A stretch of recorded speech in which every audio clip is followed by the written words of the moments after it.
खजाना है, सबका शरीर दुखों का खजाना है।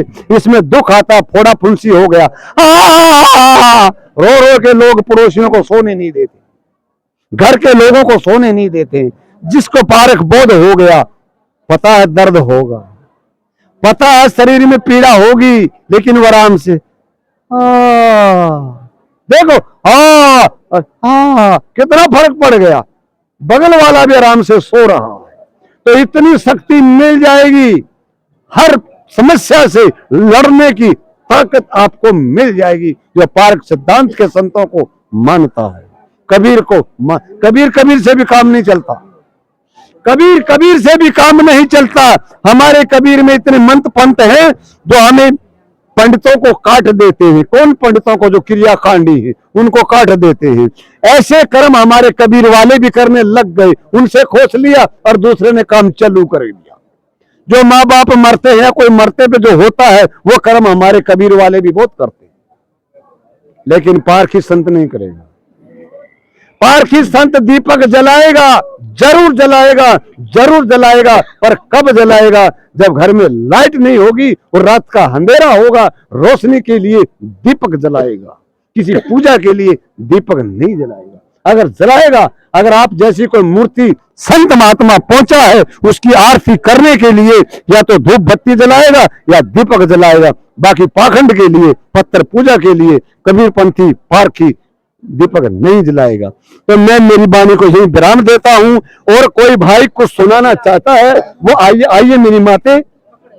हमें इस चीज का बड़ा गर्व है। सामने ये दिख रहा, देखी ना, सही चल रहा जी। जो मन की बातें माते पूरी भर के बोल दीजिए। हाँ, मैं पूछूंगा नहीं, बाद में पूछ लो, कुछ सवाल कर दो तो निकल आएगा। साहेब बंदगी। मैं देवीबेन वाघेला अहमदाबाद गुजरात से पधारे हैं। ये हमारे सदगुरु श्री पूरण साहिब जी की पुण्य तिथि में पधारे हैं। ये मेला हर साल लगता है। इस मेले में हर साल बहुत दूर दूर से भक्तगण आते रहते हैं। भक्त भी हम सब कबीरपंथी है, पर कबीरपंथी कहने से भी बात नहीं चलती। जब इस संसार में अज्ञान का अंधेरा छाया था, बहनों के ऊपर भी बहुत कष्ट थे, और जो पंडित हैं वो पंडित अपने को सर्वश्रेष्ठ मानते थे। पंडित अपने को सर्वश्रेष्ठ मानते थे, और किसी का पूजा ज्ञान भक्ति भजन सुनने में किसी का भी अधिकार नहीं थी। वो अपने को बहुत बड़ा मानते थे।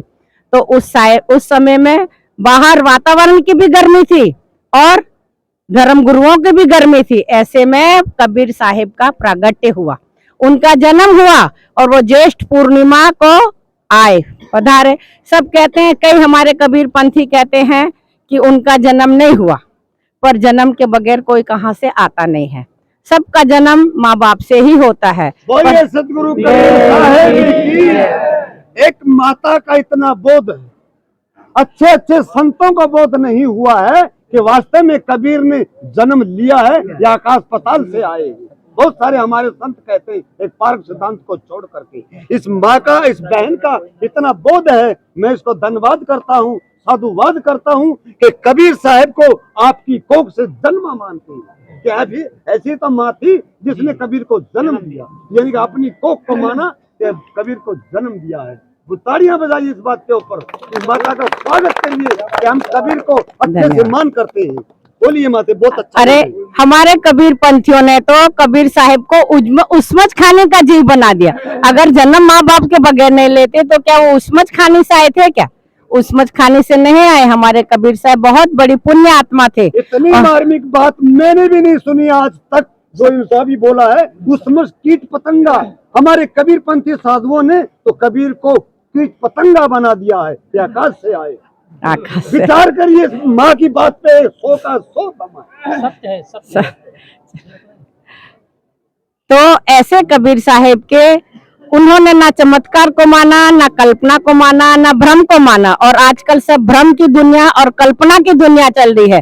पंडित लोग अभी भी ऐसे ओझा बेगा जो हैं वो बीमारियों को ठीक कर देते हैं, दुखों को ठीक कर देते हैं बगैर दवाई के, और उसमें कुछ उनका आडंबर होता है। पर वहां भीड़ ज्यादा लगती है, वहां भीड़ ज्यादा लगती है। यहाँ पर कम है, क्योंकि यहाँ सत्य की खोज में हम आए हैं। मनुष्य अपने को भूला हुआ है, सब बाहर बाहर का तो सब जान लिया है, पर अपने को खुद नहीं जाना। हमको बड़े आश्चर्य के साथ कहना पड़ता है कि अगर हम जिस घर में रह रहे हैं, कोई हमें कहे कि माता जी आप कहाँ रहती है, तो मैं बड़े दुख के साथ कहूंगी कि मेरे को अपने घर का ही पता नहीं है, तो मैं आपको क्या एड्रेस दूं। तो इंसानों को अपना एड्रेस नहीं, तभी सदगुरु को कहना पड़ा, भूला लोग कहे घर मेरा, जा घर में तू डोला फिरे वो घर नहीं तेरा। तो ये जो घर हमारा जो शरीर है वो भी हमारा नहीं है, तो फिर हम ईंट पत्थर के घर को क्या अपना बोलेंगे। हमको उनका पता नहीं चला कि हमारे घर का वो एड्रेस का, तो इस घर का शरीर रूपी घर का हमारा पता कहाँ से। पर हमारे पारखी संतों ने वो हमें बताया। कैसे बताया कि तुम बाहर की दौड़ जो है रुक जाओ, बाहर की दौड़ जो तुमने लगाई है उसको बंद करो। साहेब को बोलना पड़ा, दौड़त दौड़त दौड़िया जब लग दौड़, दौड़त दौड़त पग थके वस्तु ठौर की ठौर। जहां से दौड़े थे, कभी भगवान के दर्शन करने गए, कहीं नदियों में नहाने गए, कहीं कहीं कुछ पाने के लिए गए, पर हमें कुछ भी पाना नहीं है, सब हमारे पास ही है, हमारे से कुछ भी। से थोड़ा प्रमाण लीजिए, बात बात के ऊपर बोलना चाहिए जब दूसरे को पता चलता है। इस बहन ने क्या कह दिया, इस माता ने क्या कह दिया। पत्थर पूजने भी गए, भगवान बनाने भी गए, गंगा नदी गंदे पानी में नहाने भी गए, कुछ नहीं मिला, सिवाय बीमारी मिली। या गर्मी में नहाए होंगे तो तासीर बिगड़ी होगी, सर्दी में नहाए होंगे तो जुकाम खांसी हो गया होगा, और कुछ नहीं मिला। भगवान वहाँ है ही, प्रकाश दे रही है इस बात के ऊपर। तो जागो जागो लोगो, जागो, इसके प्रवचन से जागो, आपको जागने की जरूरत है। बोलिए सतगुरु कबीर साहब। वैसे ये संसार को जैसे हम पूरी दुनिया ढूंढ रही है, पर साहिब कहते हैं कि तू अपने को ही ढूंढ, बाहर मत ढूंढ। बाहर जो हम जिसकी पूजा करने जाते हैं, जिसको ढूंढने जाते हैं, जिससे मनते मानते हैं, अरे वो तो कब के मर गए हैं, उनको भी काल के गाल में समा गए हैं। पर ये तो उनकी मूर्तियां और फोटो हमने मंदिरों में स्थापित कर रखे हैं, तो हम अब वो मूर्तियों के पास जाएंगे तो मूर्ति तो हमने ही बनाई है ना, हमने बनाई है, हमने उनकी प्राण प्रतिष्ठा की है, और प्राण प्रतिष्ठा करके अब हम उनसे ही कुछ मांगते हैं। एक पत्थर रास्ते में पड़ा था, ठोकरें खा रहा था सबकी, अब जब इंसान के हाथ लगा तो उस शिल्पी ने उसको घड़ा, भगवान राम की मूर्ति बनाई, भगवान कृष्ण की मूर्ति बनाई, शंकर भगवान की, देवी देवताओं की मूर्तियां बनाई, और उसको पूजा के लायक बनाया। कब? जब इंसान के हाथ लगे, और इंसान इतना गिर गया कि उसने अपनी कीमत तो कम कर दी और उसकी कीमत बढ़ा दी, उस पत्थर की कीमत बढ़ा दी। अरे जिसके हाथ लगने से वो अमर हो गया, उसकी कीमत हीरे मोतियों में आंकने लगी, तो तू अपनी कीमत भूल गया। अपने को याद करो, अपने को याद करोगे तुम्हारी कीमत क्या है। बड़ी मुश्किल से हमें ये नर्तन मिला है, बार बार मिलने वाला नहीं है। एक बार मिल गया, अगर यहाँ से चूके फिर हमें क्या पता कहाँ जाना पड़ेगा। साहेब बन गई, साहेब बन गई, साहेब बन गई। अभी हाँ, इनको भी देंगे, बीच बीच में थोड़ा हम अपना भी तबसरा देते रहेंगे, तब मजा रहेगा। जैसे बन्ना साहब जी देते रहते हैं तो मंच जमा रहता है, तो हमें भी हरियाणा का शरीर है हमारा भी, तो हमारे भी सुनते रहे बाबा, थोड़ा थोड़ा इधर हो जाओ मंच से। जैसे अभी माता राम ने थोड़ा एक पत्थर के टुकड़े पे उदाहरण दिया है, थोड़ा उस पर हम फिर बोल जाते हैं। हम जब कोई चीज बनाते हैं, सब गांव में बने छोटे मोटे मंदिर बने, अकेला तो मंदिर बना नहीं, या जमीन फाड़ के बाहर निकला नहीं। हम कुछ नगरी के लोगों ने विचार किया, किसी से कुछ पैसा मिला, किसी से ईंट मिली, किसी से सीमेंट मिला, एक मकान बना लिया। तो फिर हमने एक भगवान भी जरूरत पड़ा उसमें रखने के लिए, किसी पत्रकार चित्रकार के पास गए तो उससे हमने कोई भी भगवान की तस्वीर बनवा ली। एक पत्थर के टुकड़े पे लाखों हथौड़े, लाखों छीने की टांच चली। एक पत्थर के टुकड़े पे लाखों हथौड़े चले और लाखों हथौड़े से छीने की टांच चली। जब उसको रगड़ पगड़ घसड़ फोड़ करके एक मूर्ता बनाया, एक उसका आकार बनाया। अगर मानस जैसा बना दिया तो उसके पीछे पूंछड़ लगा दिया, तो हनुमान बना दिया। देखा किसी ने नहीं है, देखा किसी ने नहीं, मैं अपने बोध से कह रहा हूं या किसी संतों से सुनी हुई कह रहा हूं, उसका हनुमान बना दिया और वो मंदिर में ला करके रख दिया। एक पंडित को बुला करके एक पुजारी को बुला करके हमारी ट्रस्ट सभा गांव के सब लोग इकट्ठे हो करके उस पंडित को लाए, उसको भी कुछ दिया, उस पत्थर में प्राण प्रतिष्ठा कराया। होता है साहब? हाँ, अब मैं करके दिखाऊंगा। होता है, और मना कब होते वो भी बताऊंगा, जितना मैं जानता हूं। सुनिए गौर से। प्राण प्रतिष्ठा करवाया, हनुमान चालू हो गया, लोग आ रहे हैं, उस पर चढ़ा रहे हैं और लोग जा रहे हैं। वो क्या हो गया? भगवान जो इंसान उसको लाया था हर रोज मंदिर में जाता है। बड़े दुख की बात तो ये है, एक पत्थर का टुकड़ा उस कमरे में आकर के भगवान बन गया, और ये इंसान हर रोज जाने वाला इंसान नहीं बन सका, इंसान नहीं बन सका। इतने दुख की बात है मेरे प्यारों, मेरे यारों, मेरे बुजुर्गों, नौजवान साथियों या सत्संगियों या संतों के शिष्यों, इस बात को मानो हम क्या कह रहे हैं और तुम क्या सुन के क्या कर रहे हैं, ये इसका बदलाव कीजिए, पत्थर से दूर हट जाइए, अपना घर मुकाम बनाइए, उससे काम लीजिए। भगवान बनाने में क्या आता है? कुछ भी नहीं आता। तो उस पर देखो, उसका नाम रखा है, हनुमान बना दिया। राजा पवन भूप का बेटा, अंजना मैया का बेटा कुमारी ने पैदा कर दिया। कैसे कैसे उसका लालछन फालछन लाके बनाया, और फिर भी हम पूजने जा रहे हैं। अगर हमारे नगरी में कोई ऐसा कुछ हो जाए जैसे ये हनुमान हुआ है, उस घर के लोगों को गांव में रहने नहीं देंगे। क्या रहने देगा कोई आदमी? जैसे हनुमान जी का जन्म हुआ है, एक जोरदार हाथ उठा करके बताइए, क्या उसको गांव में रहने देंगे? हनुमान को हम, हमारी माताएं जाती हाथ जोड़ के, केला पेला चढ़ाती, संदूर लगाती, बल्कि उसके लगा है वो भी अपने मस्तक में लगाती कि बाबा एक केला चढ़ा दिया हूं, 2 पतासे भी चढ़ा दिया हूं, बेटा को नौकरी लगवा दीजिए, अच्छी बढ़िया पढ़ी लिखी छोकरी दिलवा दीजिए, और दहेज में गाड़ी दिलवा दीजिए। वो हनुमान कितना बेवकूफ है।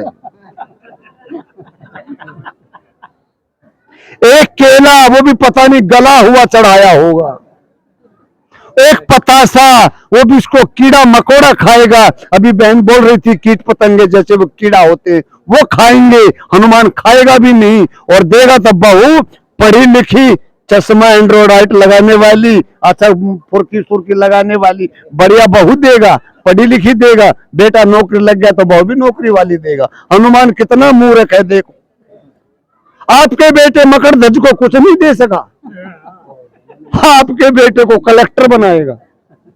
सुन लो, क्या अब सत्संग बढ़िया नहीं चल रहा? बंद कर दिया जाए? आनंद आ रहा? वाह भाई वाह, बहुत गजब की बात है। अरे वाह भाई, अच्छा तो मतलब थोड़ा सहयोग दीजिए, और भी कोई आइए। ये बात आपको कहां तक लगी? पहले हाथ उठा करके ये बताओ, हम पत्थर की पूजा नहीं करेंगे। पत्थर की पूजा आज से ही बंद करेंगे, आज से ही बंद करेंगे।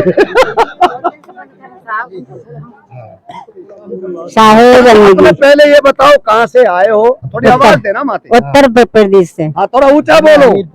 जिला हमीरपुर से। हाँ, उत्तर प्रदेश, राज तहसील से। हाँ, मेरा नाम जो है कौशल्या साध्वी, महंत कौशल्या साध्वी। मेरा नाम महंत कौशल्या साध्वी।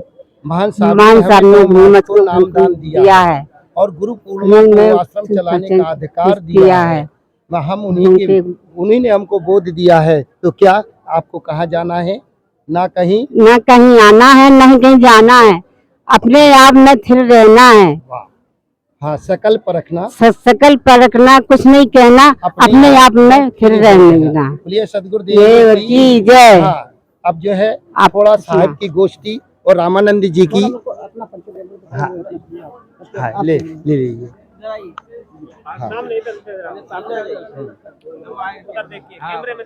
अर्चनी बंदनी संत समाज, अर्चनी बंदनी संत समाज को बार बार बंदगी, साहिब बंदगी, साहिब बंदगी। मैं यूपी का रहने वाला हूँ। मेरा गुरुद्वारा सीतापुर लेवसा। मेरे गुरु श्री गुरु ज्ञानदास जी, मैं उनका शिष्य हूँ। बड़ी महान कृपा हुई जो कि मैं पहली बार यहाँ पर संतों के दर्शन के लिए उत्सुक हुआ।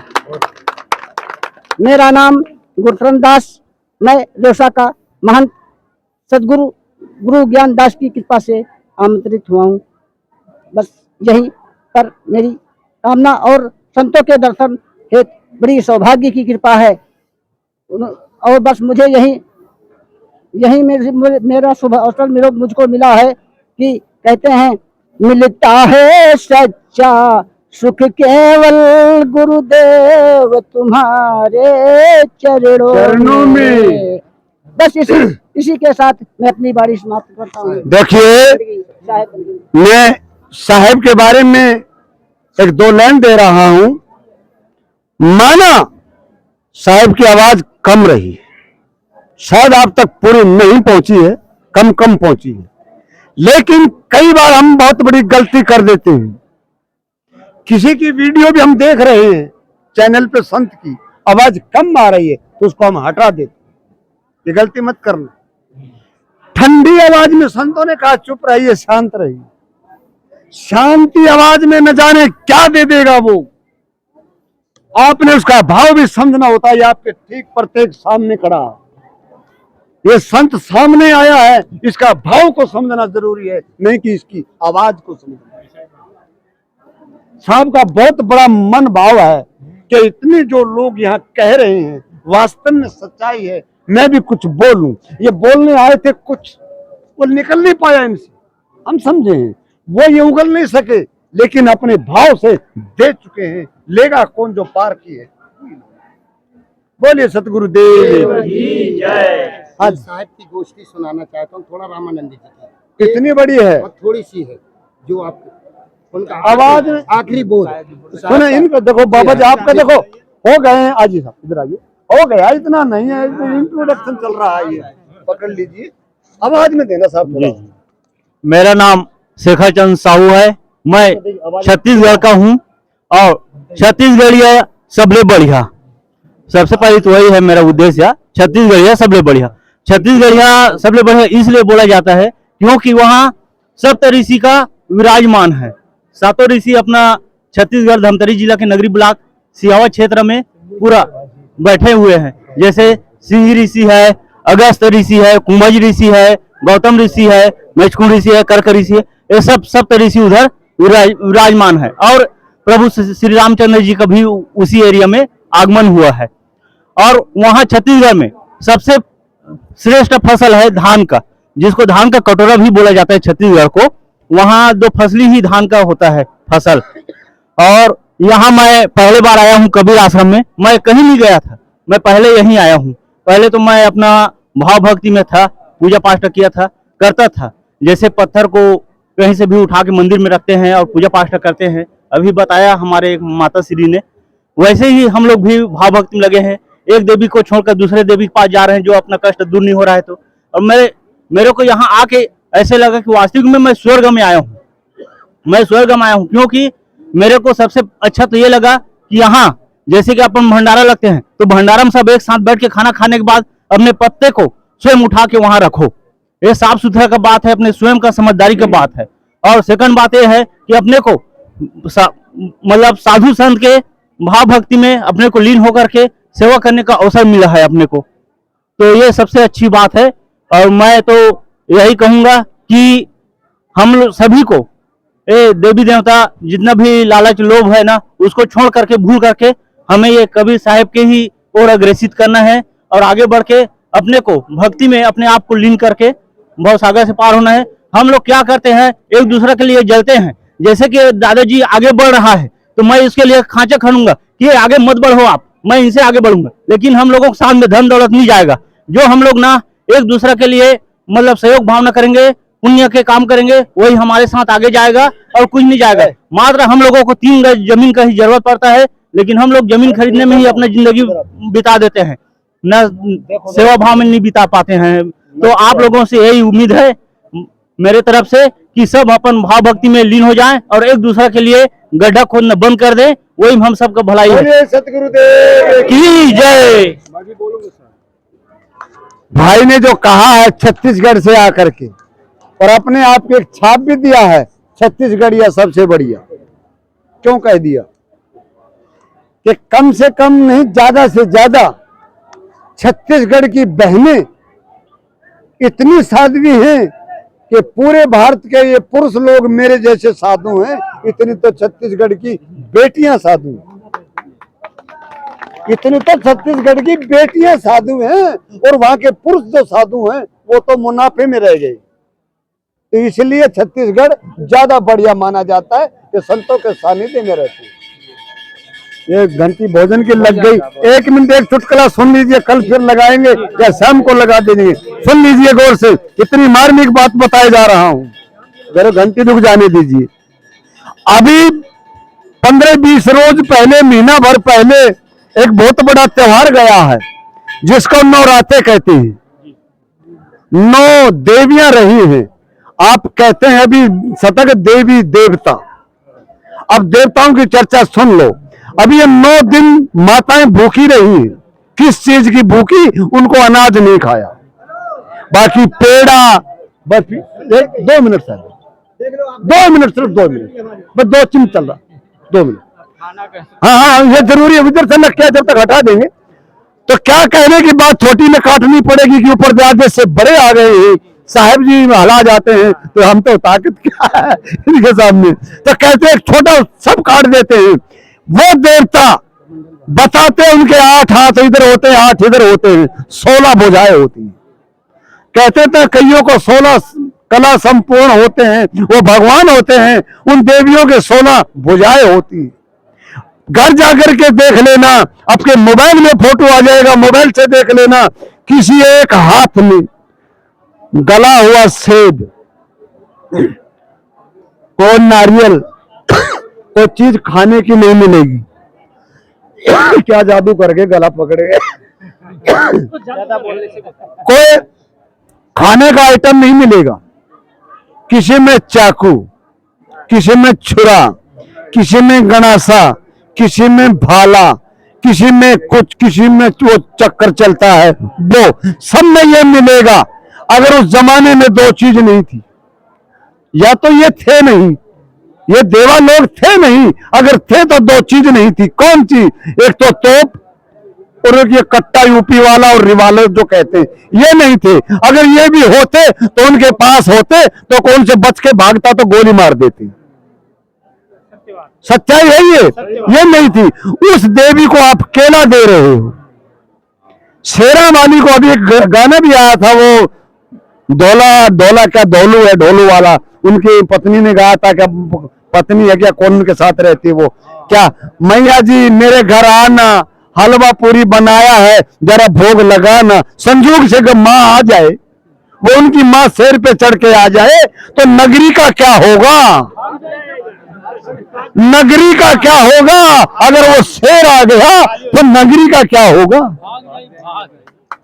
और आना दर्श देना और हलवा पूरी खाया जात करती है, खाए जाना। और जिंदा सांप आए तो लाठी मारे, जिंदा सांप आए तो लाठी मारे, और मिट्टी का बना करके दूध पिलाए। सबको पता खाने वाला है। बोलिए सतगुरुदेव की। आज का सत्संग यही रहेगा, फिर मौका मिला तो फिर आएंगे। अब भोजन की तैयारी जाकर के भोजन करिए। बोलिए सतगुरुदेव की जय। और भैया ये बात मैं कहता हूँ, मोबाइल वाले ये दोनों चैनल सब्सक्राइब कर लीजिए। ये वीडियो भी आएगी और भी आएगी। यार बिहार, नेपाल, गुजरात पर कहाँ भी जाऊंगा वहीं की वीडियो यहीं आएंगी। साहेब बंदगी, साहेब बंदगी, साहेब।